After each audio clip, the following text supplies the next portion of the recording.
Bapak Ibu tahu mungkin bulan ini kita bicara tentang apa? Financial and generosity, betul ya? Financial itu adalah membahas tentang keuangan dan kemurahan hati. Kita akan baca ayat renungan kita, itu diambil dari Lukas 12 ayat 13 sampai 21. Bagaimana caranya kita menjadi kaya di hadapan Allah? Yang pertama, kaya dalam iman dan ketergantungan kepada Tuhan. Percaya bahwa Tuhan yang pegang kendali hidup kita. Percaya bahwa Dia yang akan mencukupkan segala keperluan kita. Itu adalah kekayaan yang sesungguhnya, Bapak Ibu. Yang kedua, bagaimana caranya kaya di dalam Tuhan? Yang kedua adalah kaya dalam hubungan dan kasih. Ya, kaya bukan berarti soal uang, bukan selalu soal keuangan, uang lagi, finance dan lain sebagainya.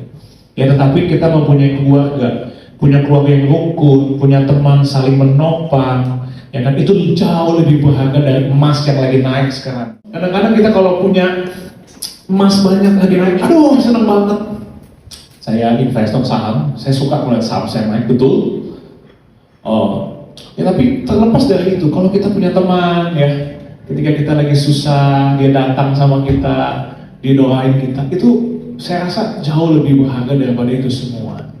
Ya, kalau di sini ada kaum wanita ya, saling mendukung, jangan saling ngomongin, tapi saling mendoakan.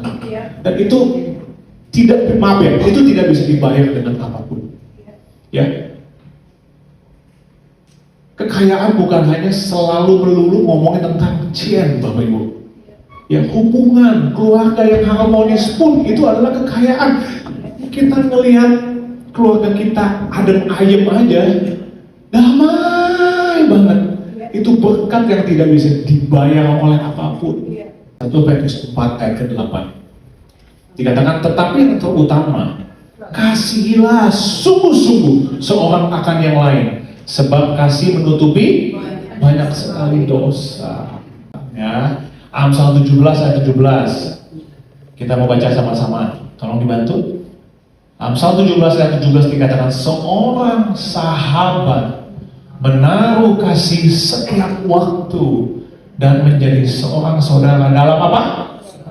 Kesukaan. Kalau kita lagi susah, tiba-tiba ditelepon ditanyain, kamu gimana kabarnya?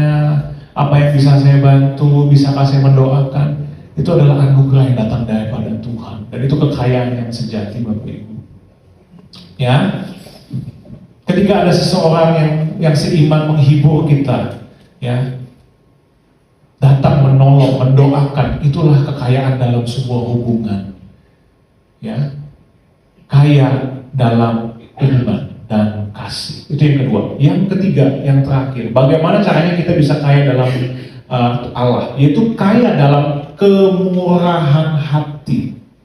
Ya, ini yang paling praktis. Ketika kita memberi dari yang sedikit itu seperti kita menabung di surga. Kami tidak hanya mengandalkan kehebatan kami tidak hanya mengandalkan keuangan kami, tetapi kami mengakui apapun yang kami punya hari ini itu semua karena kebaikan Tuhan.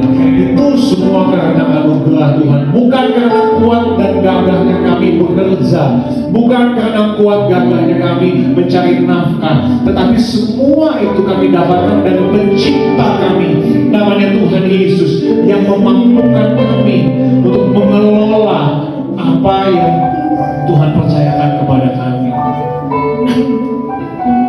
Kami juga belajar untuk menjadi hidup yang lebih bermurah hati untuk orang lain, Tuhan.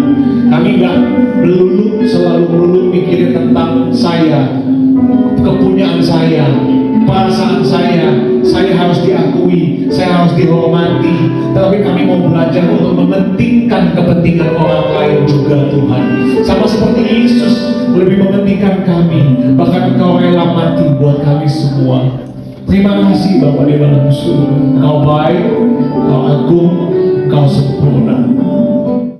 Ajarilah kami